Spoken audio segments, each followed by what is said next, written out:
know why this is, well, we're just gonna record it the way it You is. already recorded it. It is now recording, and so I'll turn it over to Nancy. Well, hi, everybody. Thanks for having me come. I am from the Northwest, and I'm here in my home studio. And you might even see someone walking back and forth because I have family here. I'm glad to be here. It seems kind of weird to be sitting here and you're all there. And I'm hoping this is encouraging and inspiring to you in some way, that it in some way gets you thinking about something you'd like to do, that you've always wanted to do and just haven't done. So uh, I'm hoping that's what it does for you. Part of the audience here that's listening is the author, Ben Weilert. And if you have questions for him later, he's happy to answer them about the making of the book. He's the lion's share of this brainstorm of the book, which I'll explain more about it when we get to the book. Celine asked if I would share a little bit about other things that I do or have done. And I also wanted to share about some books I've made through the years. So I'm going to start with some visual things that I have on the document camera, and then I'll go to the PowerPoint. See if I can do this right. Let's see. Okay. Okay. So I'm assuming, unless somebody objects, everybody can see, and someone will let me know if something's not working right. So I'm going to start with this because I've loved drawing since I was little. I remember having crayons and I carried them around and I would get them every birthday and I didn't want to use them because they looked so beautiful and I liked the smell of them. And I had my own coloring book and my friends colored in the other coloring book because they scribbled. I didn't want them in my book because they weren't neat. And so that's how my art career began. But this book here, this is the book Five Little Peppers and How They Grew, and it was given to me in 1962, I think it says. Merry Christmas, 1962. And I now have the full set of these Dunlop and Grosset books, um, all of them. But one of the things that I did as a child, so my first artistic ventures were to color the illustrations with colored pencils. So speaking of books, that's how I started. I moved from crayons to colored pencils. And so a number of the illustrations, not all of them, but so now I'm reading them. I read this book to my children and now I read it to my grandchildren. And so back then they had all line art pictures. And so some of them I would color. In high school, I took art and one of the projects was, and I'll see if we can zoom out on this a little bit. We had to take a theme of something and make a number of art projects out of that theme. And I chose an artichoke and I made a book. So my first book was in high school. My dad made the book for me. And so each page, this is watercolor with glue, and they're falling apart now. It's all construction paper, but each page was a different, my camera's a little close. So my first, here you can see it's falling apart, but my first book was in high school and my dad made the book. From there, I didn't do books for a long time, but as time went on and I learned calligraphy, I began to make books or to have a friend who made the books for me. A friend made a lot of the books that I have, Marilyn Zornato in Portland. And so one of the things I did was loving to draw flowers. I made a whole alphabet book of wildflowers in Washington using calligraphy, and this is ink and colored pencil.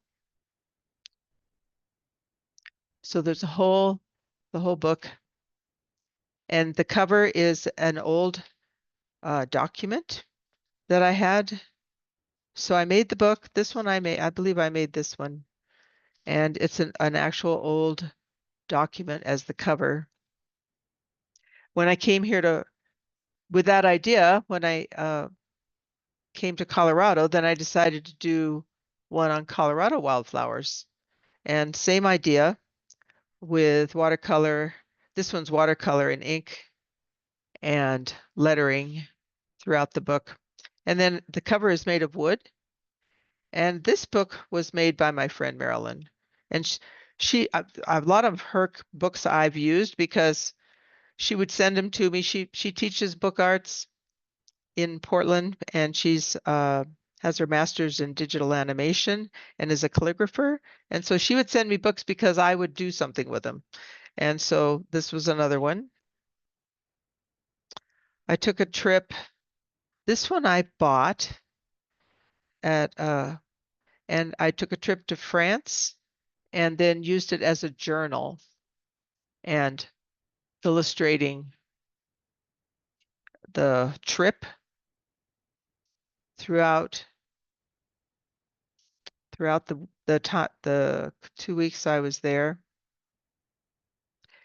And I love journaling with calligraphy and illustration. I'm not actually, for someone who's a calligrapher, I don't like to journal, just write and write and write. But I do like to journal using illustrations. And so that was this trip. And then I took a trip. I was in Russia and I did another one. Again, I bought this one. Or maybe Marilyn made it. I lose track anymore, but again, it was a journaling the times that I was there and what I was doing. So it's a great way to use little books that you make and not worry about them being finished works of art. And so this was we went to Switzerland on this trip and Austria. And again, so this Marilyn keeps sending me books. So this one is my travel journal, and it's still currently in work. She does a beautiful job making the books, but this is a fabric covered book and with special papers inside. And then it would be my travel journal. So I'm still working on this one. This one began in 2022 and it had an envelope pasted into it. So I wrote on that. So you can see every place I went in the last 3 years, and this is the actual envelope. I actually put an illustration on the envelope, even on the unusual papers that were in here. So this one's still in progress because I just was using it recently. This is just a couple of weeks ago this summer, and mostly I don't do a lot of writing in it. So you can see that's as far as I have. I still have a few pages left on this one. Then one thing I do all the time, this is one of my favorite things. I have 10 grandkids and they each have a journal that I'm working on. I've been working on it. I began about 10 years ago with the first one. And so each of them has a journal, and every Sunday at church during the music and sermon, I quickly sketch something. So this is Cora's, and I do occasionally write in it, and not very often. It looks like a lot here, but it really isn't. Mostly I'll put pictures in, and then whatever I can do in 15 minutes. I take a variety of tools with me. I trade it out. Sometimes I have watercolor pencils, I have brush pens, colored pencils. I'll trade it out from week to week, deciding what tools I might like to play with that week. It's totally spontaneous and there's nothing planned, and it has to be done in that little bit of time. I never come back and work on it later. It's only during that little bit of time. But I have one for each one, and over the course of time, they all get a little bit, and someday I like the idea that they'll have a little bit of their grandmother to keep in their own journal. So that's something that's an ongoing project that I'm working on. And this one, see if I can get it going the right way. I made this one. This is paste paper And I took a year-long Facebook class with Carol DeBosch where you had a different prompt. Some of you have done that and or still do it.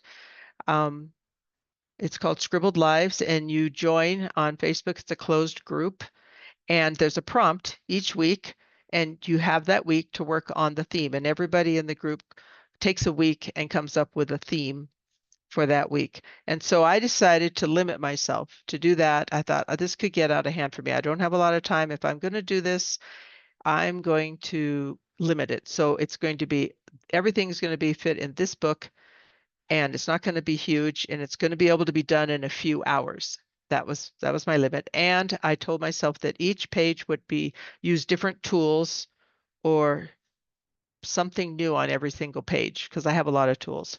And then I wrote on the other side what the theme was and what tools I used. So throughout the year, I worked on that. And I really appreciate this book because I could go back and see all the many different tools, and being a calligraphic event for the year, it kept me working all year long on that and using different ideas for every single one. It forced me to not be in a rut and to try different things. Like this one was an overlay that I did with on the computer. And so that was fun to challenge myself to come up with a new idea every single week. This one has embossing. Some I spent more time on that were very detailed, and others were really quick. So that was great. That was a great year. And when I was done, it was already bound in a book. And I liked that idea that it was done and all completed in one book. And there are two more to show you. This one was one that I did. Originally, it was a mural or a wall hanging for an art show, and I used my granddaughter's handprints for that, and then I made it into a book after the show. And this lettering here is done with uh, turkey quill pens that I've made from pens from the turkeys in our neighborhood here, right around our house. And so each one, and again on this one, it's the goal I told myself on this project that I would use every single tool that I have. No two papers would be the same and they would be done quickly. And sometimes when I want to conquer a big project, I have to set limitations on myself or else it just takes too long. And so the idea was the Stations of the Cross for this show. And so there was a specific theme for every page, and that was done on just like a new heavy newsprint originally, and they were hung all together as like a mural. And then when it was all done, I put it together in a book. So it's kind of, I don't know if I can get it so you can see it better. So then I put it together as a giant accordion book. All the pages are attached together.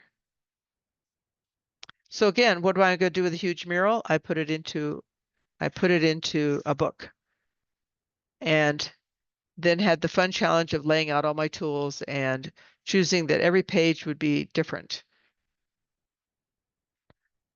And then I bound all the pages together when I was done. I think the one I most favored of all was I took a workshop, and I think it was with Marina Soria, but it was on organic lettering. And this is a paste paper I made, and I chose a song, Your Name. And we had to, through the course of the weekend, we had to come up with an alphabet that was a very organic. And it was a great challenge. And so I used the first words of this song, and it's a giant accordion book as well, and on Arches text wove. So as morning dawns, which is what it says and this is with watercolor. See if I can get my camera to come back. And evening fades, and evening fades. So this just says, as evening fades, you inspire songs of praise. I have to get these other books out of the way. I'm running out of space. There we go. So this says you inspire in the organic lettering, and then I put more of the words of the song above it. And this is songs of praise. And then again, it's accordion book. So that was completed a few years ago. So those are only the books I was going to show you. I've done a lot of other little things. But are there any questions about books or anything like that before I go on to the PowerPoint?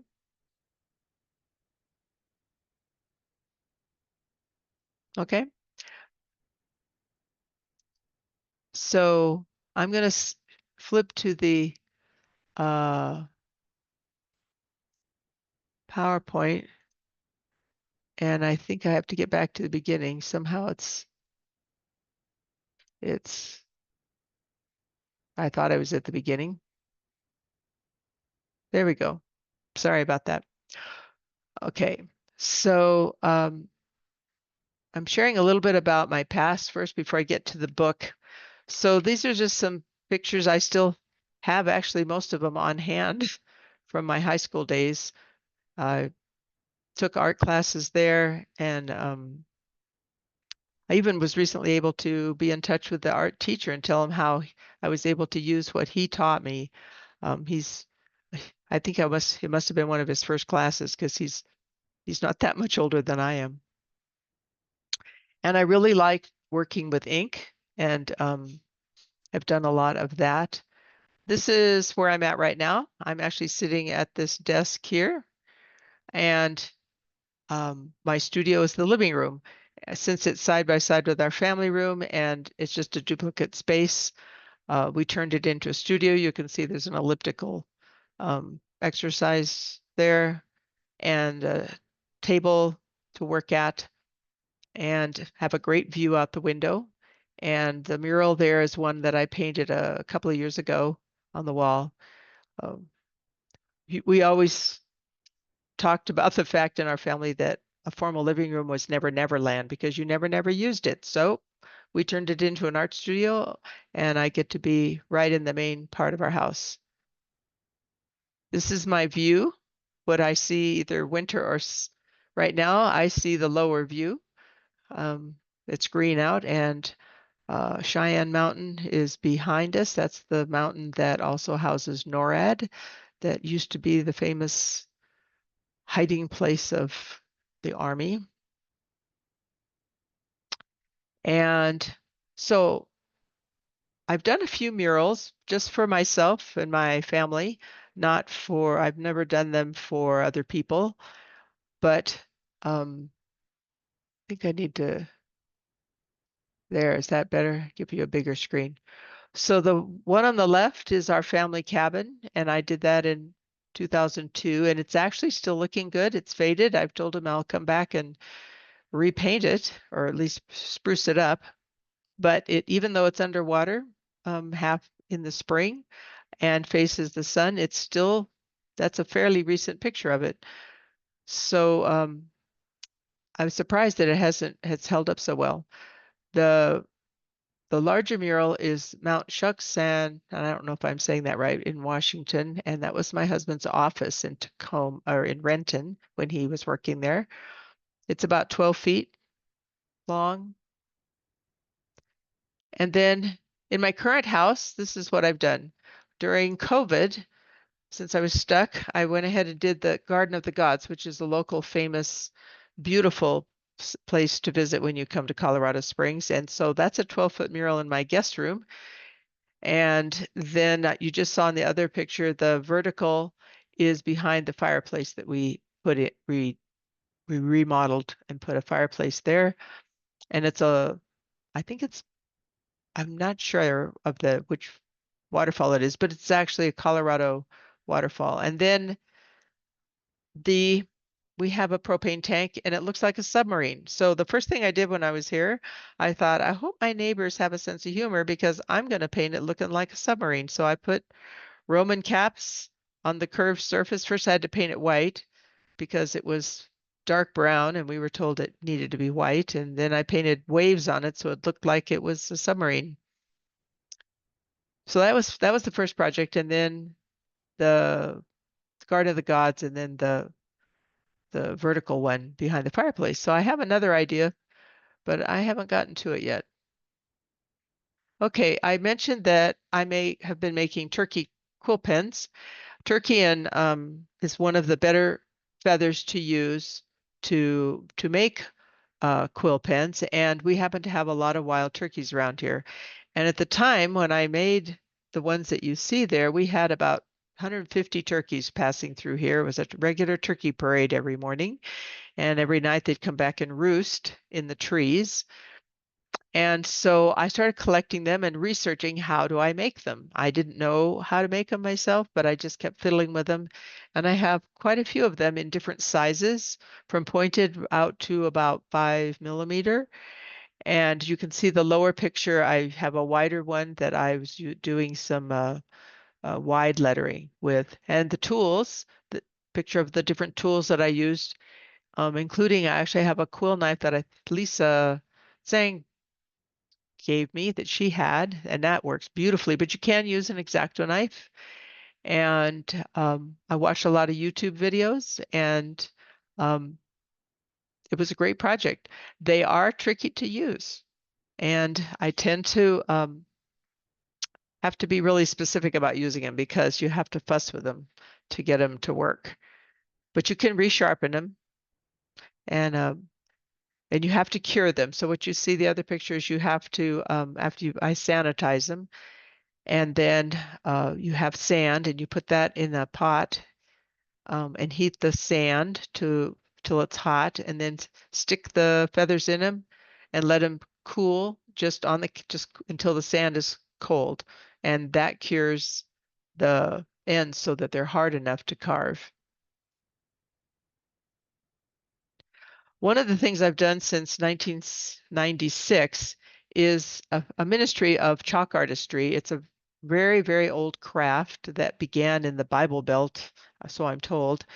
The original people that came up with it are long gone, but they were using the big chalks that teachers used on blackboards. And they were teachers that were artistic and wanted to share their faith and encouragement using the chalks, and they would draw giant pictures with live storytelling. And I had the opportunity to learn that in 1996 and have been continuing to do that. Not so much now, but I've done, I don't know, over 150 of them or so through the years. And so you have a large easel, and there's a light hood above it with black light and special lighting effects that you can do. So this is just one of many examples. This was done, I was working on this last year. We have like a live nativity, interactive nativity at our church. And so when the kids are done seeing all the animals, they can come in and watch me draw, and I'll answer questions and talk to them about what I'm drawing. And so as you can see on the right, you cannot see the picture that's above the trees. That comes out, it's invisible. It's done with chalk that's only visible under the black light. And so it becomes a surprise at the end. So that's chalk artistry, and that's been a joy to be able to do that for many people through the years. But you have to work in the dark, and I have a place under my house that has space to work. It's quite messy to work with it. Okay, another thing I've done a lot of for about the last 10 years or 15 years was the Graceful Envelope Contest. And some of you may know about it, but it every year there's a theme, and it's put on by the Washington, D.C. Calligraphy Guild. And you design an envelope to the theme, and it incorporates the stamp. and you have to actually mail it. You can't like secure it in another envelope and you mail it. That it was to encourage people to use art and calligraphy to make beautiful envelopes. And so I've done that most of the years. I've missed a couple. Uh, the but these were a couple of them that were actually turned out to be winners, except for the one on the right. It was the lower right was a recent one, but it wasn't a winning theme. And so that's been really fun. I was inspired to do that by Carol DeBosch, who challenged her students when I was taking classes with her in Olympia to try her hand at it. And so it's a fun challenge. I like to do things that challenge me and make me try new things. One of the great things was that in the envelope on the left was a winning envelope, and using my granddaughter's picture at the time when she was little, and you can see her here in the middle. But 2 years ago, she was old enough to enter in the children's category, and she won. And you can and there's her envelope. It was the theme was to map a city, and she chose to map uh, the near our house where there's a horse, and how do you get to the horse? And so she was a winner, and it was fun to get her to. She did it again this year and won again, and so it's been really fun to pass on art skills to my grandkids and to teach them how to draw and how to use uh, creativity. So that was a fun use of that. Okay, so the book, which was why this all came about in the first place, was that I had a bucket list, something that I always wanted to do, which was to illustrate a children's book. And about a decade ago, I had the opportunity to work on a book for a friend. But at that time, you had to self-publish and publish it yourself and print it. And we just never did it. It was just a daunting, expensive task, and it was never completed. Fast forward to a year or so ago, when Ben Weilert asked me if I would illustrate a children's book for him. And I thought, well, why not? I'm retired. I've always wanted to do this. This is a great new challenge. I should try this. And he's been fabulous to work with, and is very creative himself, and is a award-winning author in his own right in several categories. And so if you want to ask him questions at the end, he's here to answer questions about publishing a book. He's done all the digital side of this, and was certainly his idea for the theme. So his idea was to inspire kids to get excited about big words. If they can learn the names of dinosaurs, why not other big words? Why stick to A as for apple? So with that idea, and the fun was that big words are often called $50 words. And if you multiply $50 times 26 letters, you get the $1,300 alphabet.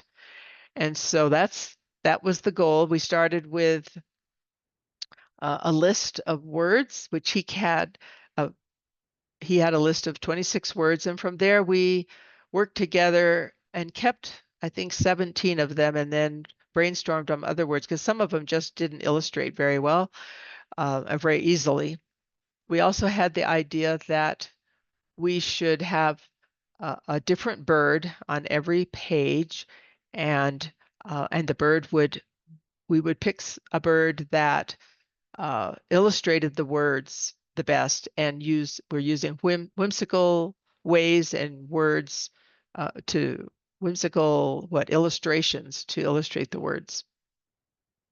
And so again, the cover of the book has this bird on the front saying, "Put it on my bill." So there's a lot of fun humor inside the book as well.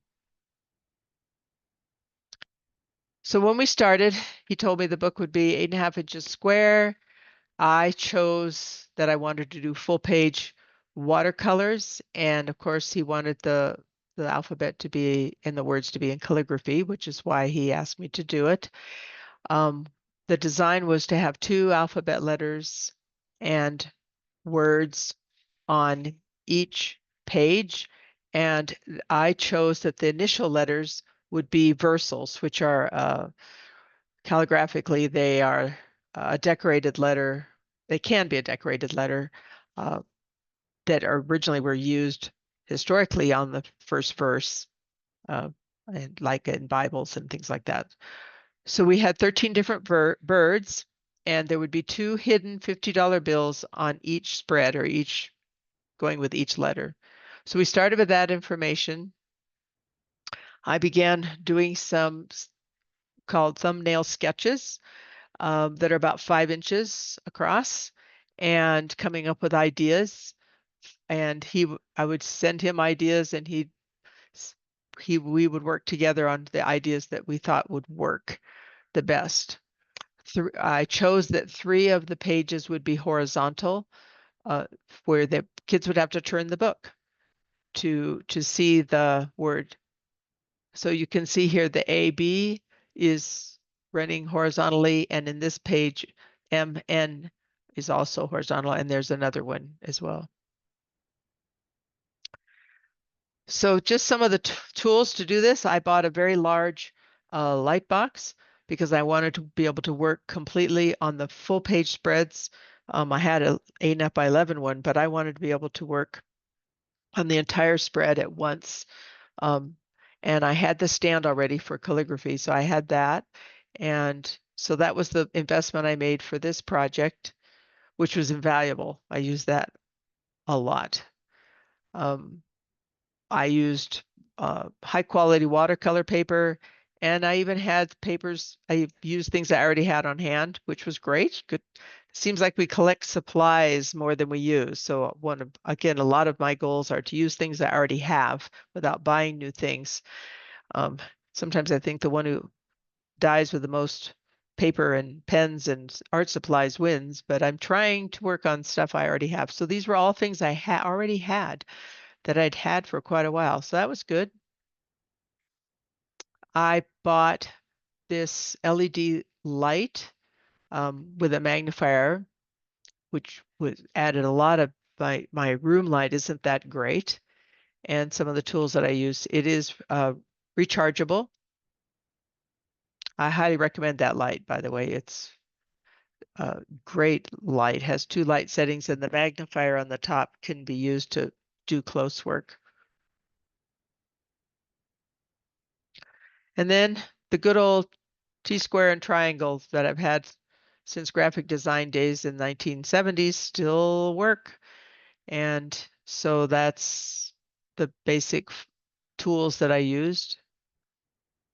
I used mostly Daniel Smith watercolor paints. That's my main watercolor paints, and would do a lot of experimenting on each page, trying out colors to see what would work best for each page.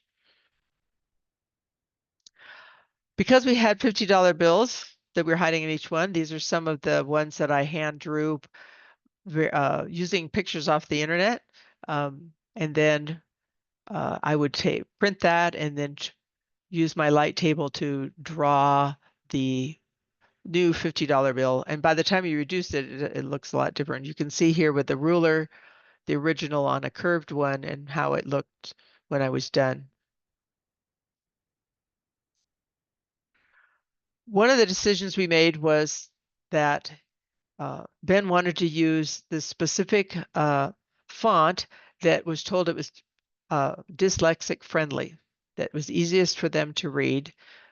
And we talked about alphabet form, that it needed to be something very print-like for kids to read. So I chose foundational, and he specifically wanted to change the A to be more like the ball and stick A that kids know best, rather than the other A that we normally use with foundational. And then the versals we used the versals, but we kept them simple and not really busy.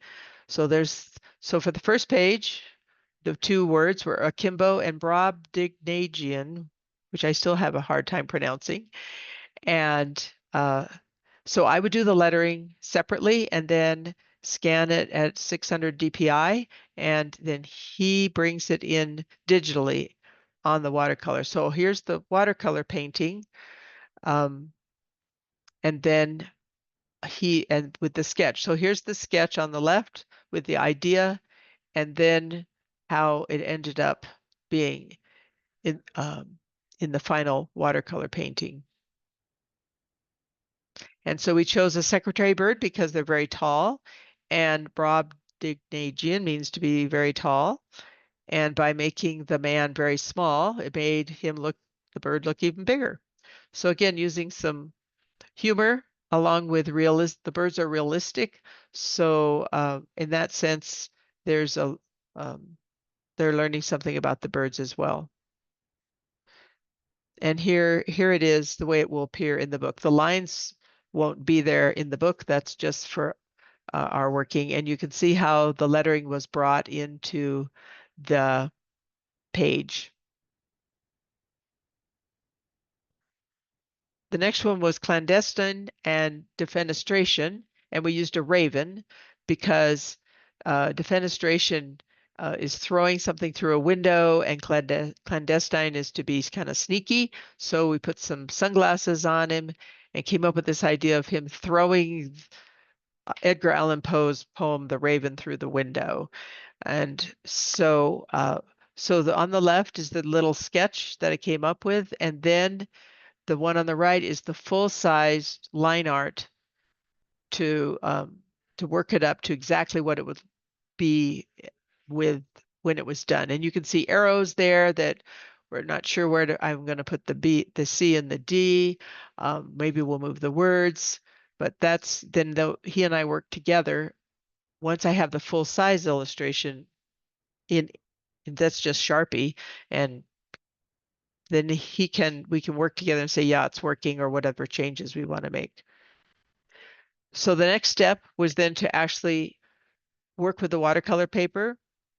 And then I transfer the images onto the watercolor paper with Seural transfer paper. And then I mask out. I do a lot of masking for this because I wanted to be freely able to paint the backgrounds. Most watercolor paintings, you don't use a lot of masking, but for this, I really wanted to focus on a lot of free form in the backgrounds. And so the images are completely masked out. And then that's removed, and I begin painting the images. And here I shows the document that the raven is throwing, and the picture frame, and then the bird. And in this case, we added little arrows to indicate, so the kids kind of get the idea that the bird is throwing the document through the window. Then the lettering is done separately, as you can see here. And then they're brought in digitally. So Ben brings those on in digitally. And as we started this, we realized we wanted to keep some patterns, some things the same through, even though I wanted every page to be completely different, painted completely different. He used a glowing effect to really make the lettering pop out. And we decided to keep the versals together in some fashion on the page, not just on the left and the right, but just always grouped together in some way. And you can see the hidden $50 bills. In this one, I drew it in on the frame, and then we brought in one behind the wing. Effervescent and flabellation, and we used a peacock because they're so showy. And so I had this idea of having the feathers be blown with a fan and turn into bubbles. So I'm just skipping some of the steps because you don't need to see it on every single one. So you can see here, I had masked out the peacock and painted the bubbles in, and then sponged in some sky colors over the bubbles to kind of look like they were floating through the air. And you could see the drawing that's there to put in the fan and the rest of the bird. And then this is how it turned out. I love how he worked hard to get the rainbow effect to match the fan on the effervescent word. And then originally we talked about having a lot of find it things on the pages, and we decided it was just going to be too busy. We left that idea out. And so the definitions will be in the back of the book, and just the pronunciation is on each page, and then the hidden $50 bills that you can look for. They're in there. All right. GH, garrulous, which means to be really loud, talk on and on and on. And that really long word, which I still struggle to pronounce, but the pronunciation is in the book, and it means the fear of big words. So that was great. That was a lot of fun to put together. And I guess this is just showing how I used the internet to find images that worked with what I wanted. And I really liked how they looked like, the top one looked like he was really talking, and the bottom one, I could make him look like he was afraid because he's supposed to be fearful of big words. So here they are. So the fearful bird is like swallowing a $50 bill, and here it is all together. And it was tricky to get the letters to work out just right, to fit that curve. That was a lot of fun. And um, that was one I thought turned out especially good. Okay, and this is also for adults because these are words I didn't know. Jaculaferus, I didn't know that. If I'm still struggling to pronounce it myself. It's the fa. I should practice this, Ben, if I'm going to know this. I just draw them. I don't always look at how to pronounce them, but here's the idea. And I pretty much stuck to this idea and added a spinefish to the lionfish to it in this one. It means to eat a lot of fish and to have spines. So here's the masked image, and then in the end, and I like how Ben stuck where he chose to put the $50 bills, and I liked that. I didn't come up with that. Where he puts the bills is where he puts them. And kaleidoscope was some work. You can see here's the ideas that I started with. We didn't like the fact that the handheld kaleidoscope looked more like a flashlight, and we really struggled with that, how to make it look right. And played with it a lot. You can see here I played with it a little bit more. I moved on top of the bird, and maybe it was shining out and making a different kaleidoscope. Maybe the word kaleidoscope would look like it was coming from the kaleidoscope on the bird's back. And now the K and L are not together. I was trying to figure out what to do with that. I struggled with this one. And then the lettering, here's the lettering. And then the final one, we ended up with this and made the actual words and the versals look like they're glowing and that they're luminescent as well. And then he ended up putting kaleidoscope at the top.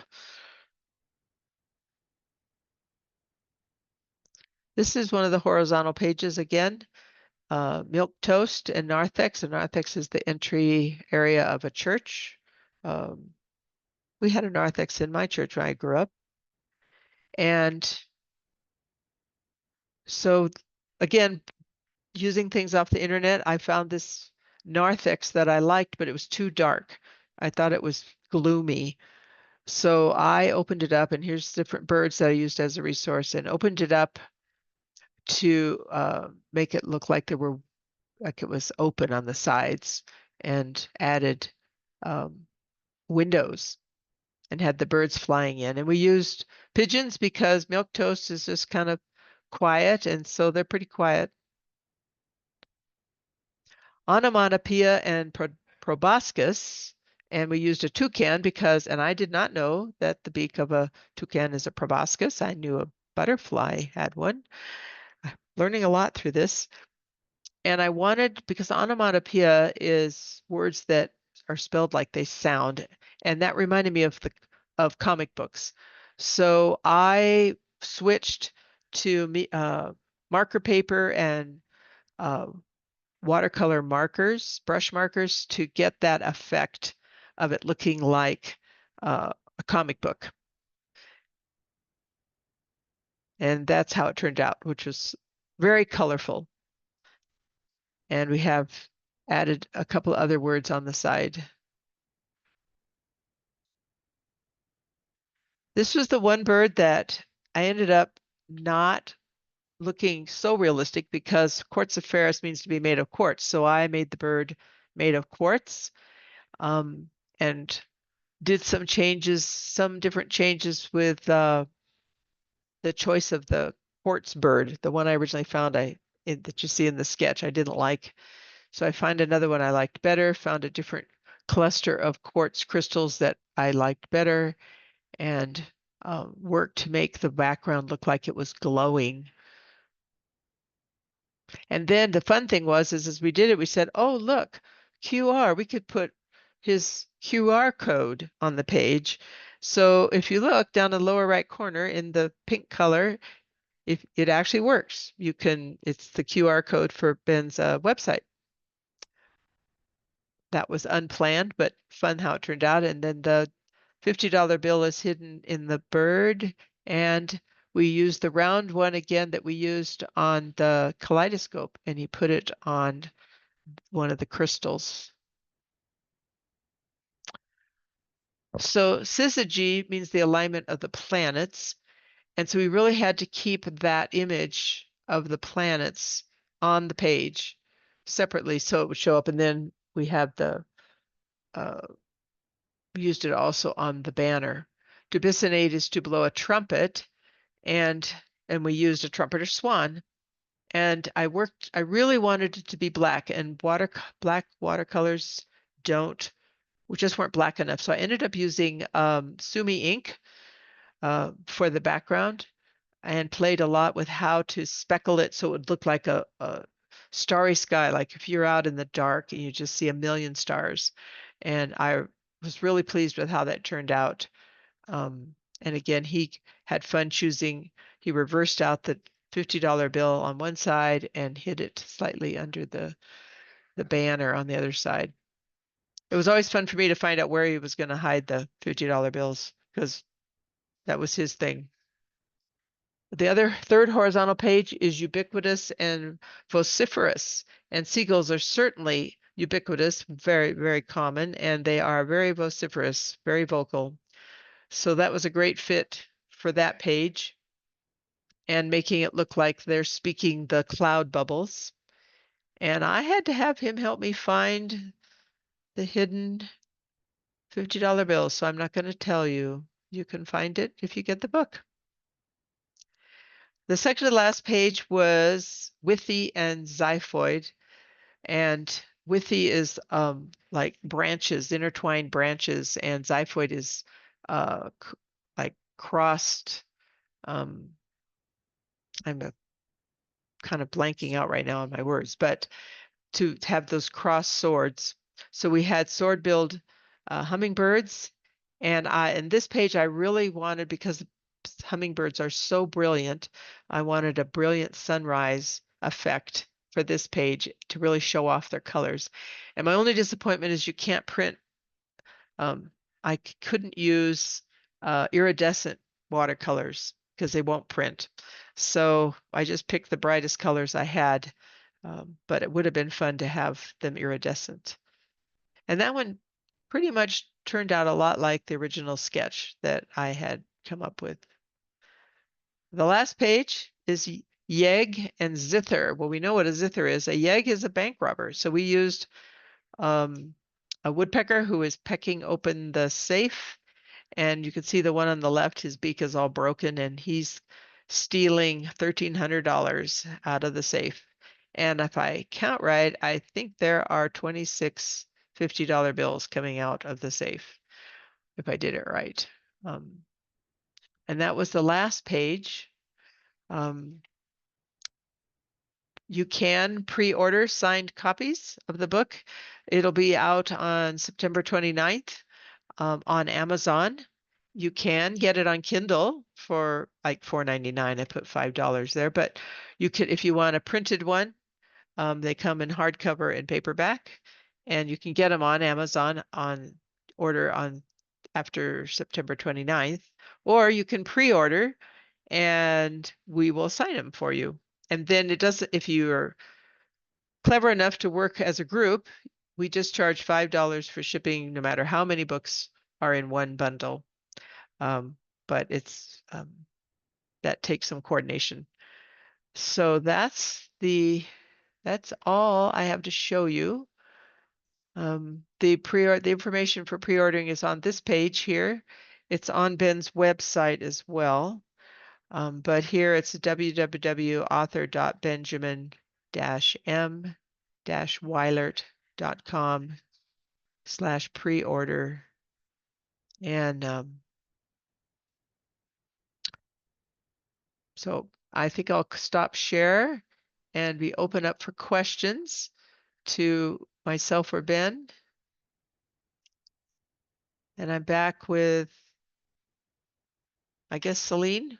Yes, I have a question.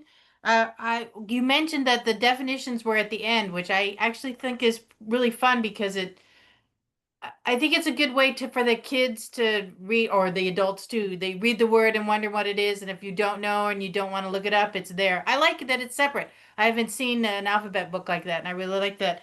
Do you also tell them on those back pages about the birds too, like what the birds are or what their connection is? Yes, now Ben can speak to that if you want to speak. I know that was there. I haven't seen, he has the press proofs and I haven't been able to connect to see them, but that's what the plan was. Ben, you want to speak to what else is there?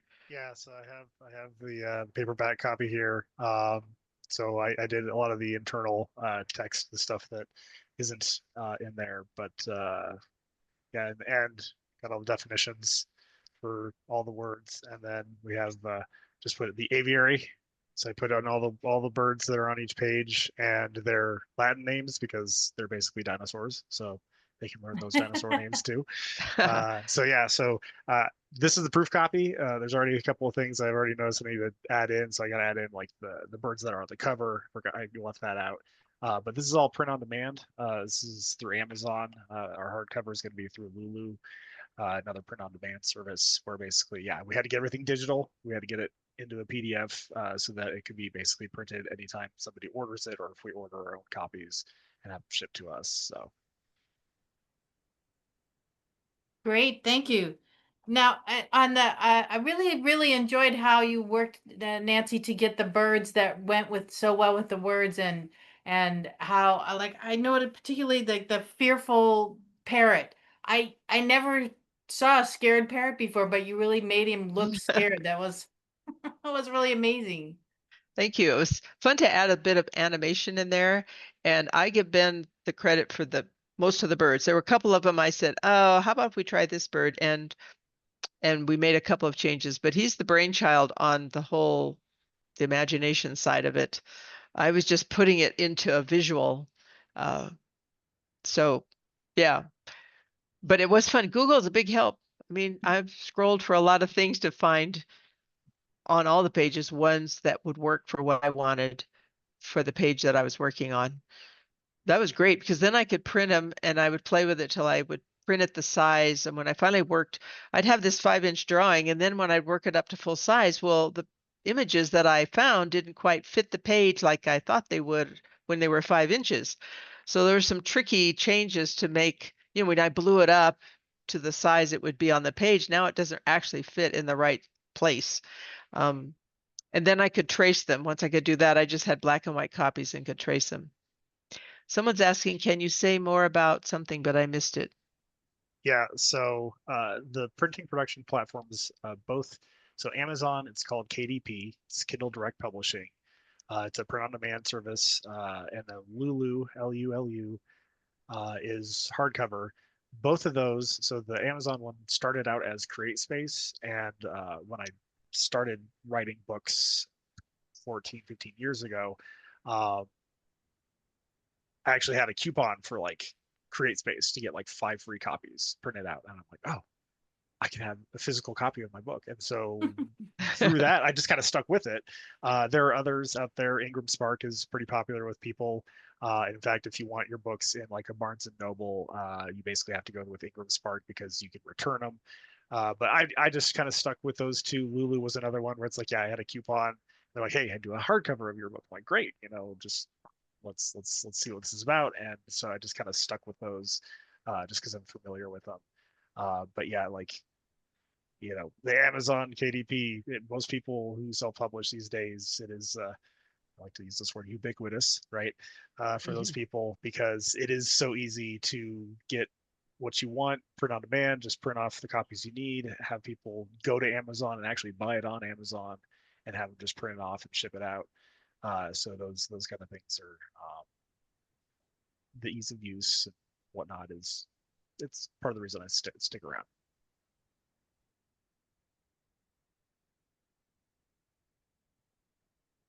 That's a I good want to go question. back if no, if, I want to go back to some of the other books that you showed before the alphabet book because I really loved those travel journals and I'm those were very I just loved all the sketches and the words that went with them and I wondered if you want to talk a little bit about how you got started doing travel journals or what you try to achieve with them. Is it just a memory or a Well, the current one is when we take a trip, it sits in my drawer until we take a trip. And then I capture, sometimes I'm actually drawing in the car while my husband's driving, and I can do that. I don't get sick working in the car. So a number of the pages were of the road, or I'll take a picture out the window or take a picture.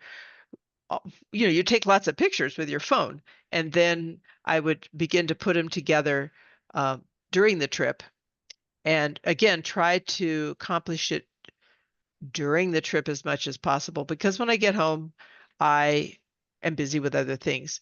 The little ones were done on the trips. The one to France was done on the trip, and it was I actually bought that little journal at a calligraphy like sale for $5 or something.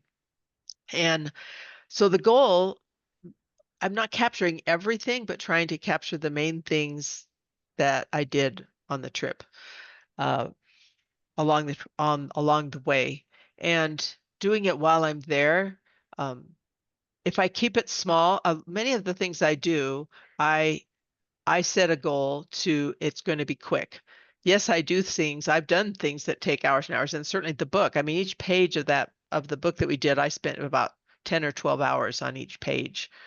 Um, so, to do that. That's a different goal. But for journaling, yeah, people do amazing things with great detail, but I'm just kind of impatient and want to get it done during the trip and then just pick. I guess your question about memories, I think picking the things that were meaningful to me uh, along the way. I'm not capturing everything. Um, and then sometimes some people like to write more on. Sometimes I wrote a few details about what was going on and the date. And I've seen some amazing travel journals that people do a lot of things and use whatever tools that you like to use on when I'm taking a trip. I have to be travel friendly tools.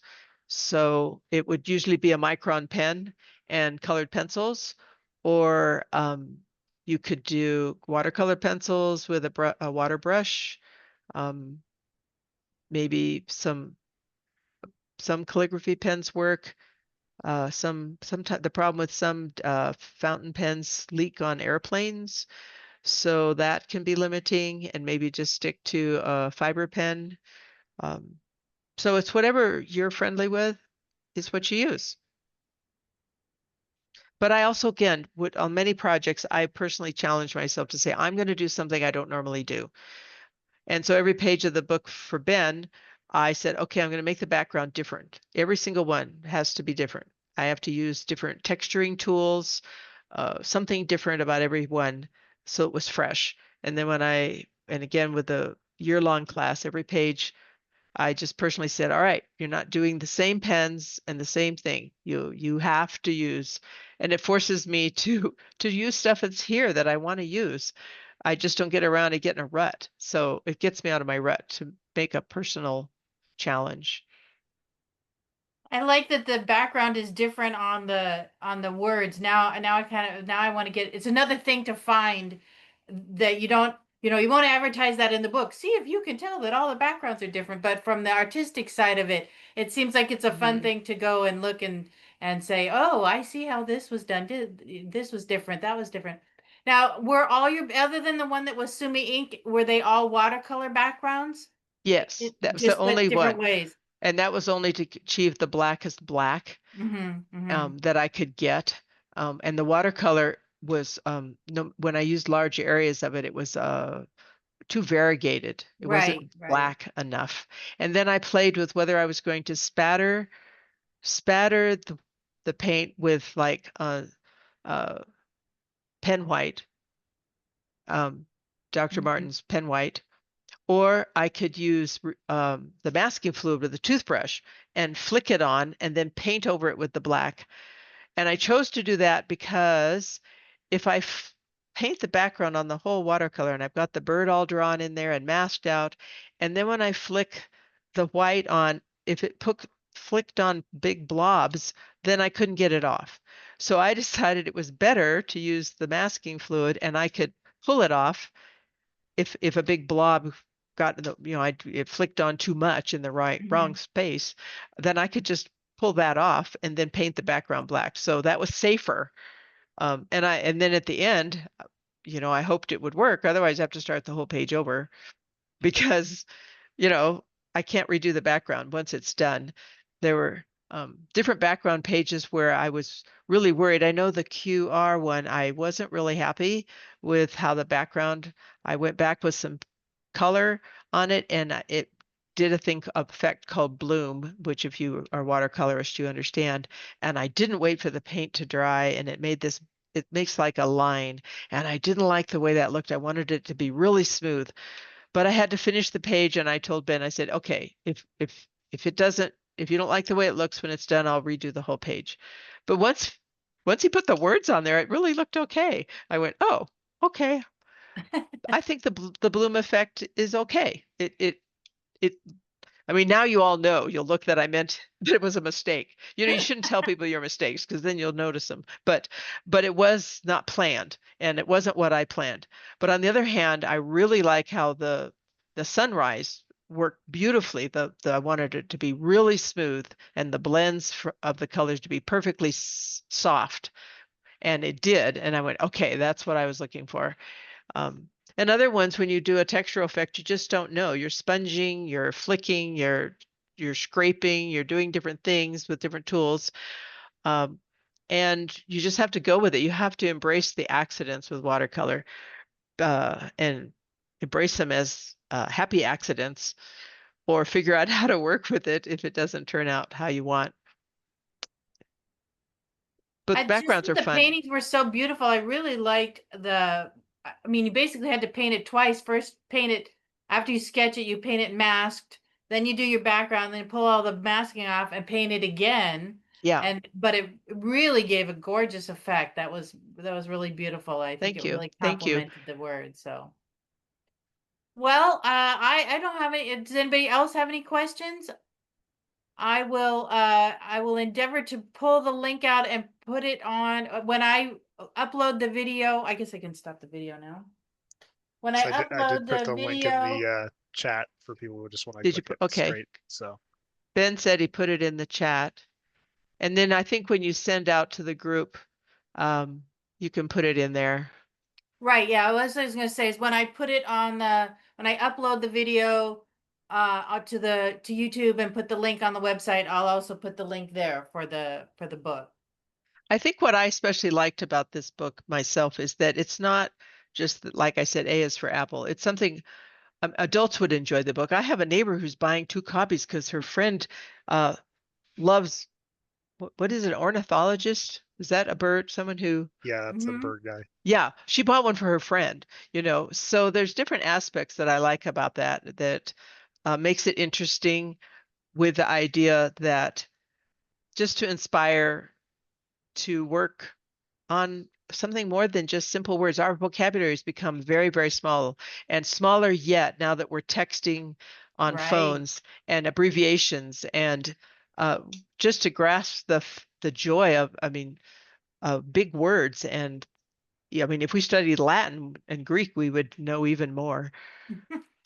Well, it's a very clever idea, the $50 words and the $1,300 alphabet. I really enjoyed that. So thank you very much, Ben, for joining us. It was an unexpected treat to have the author in here as well. So thank You're you. welcome.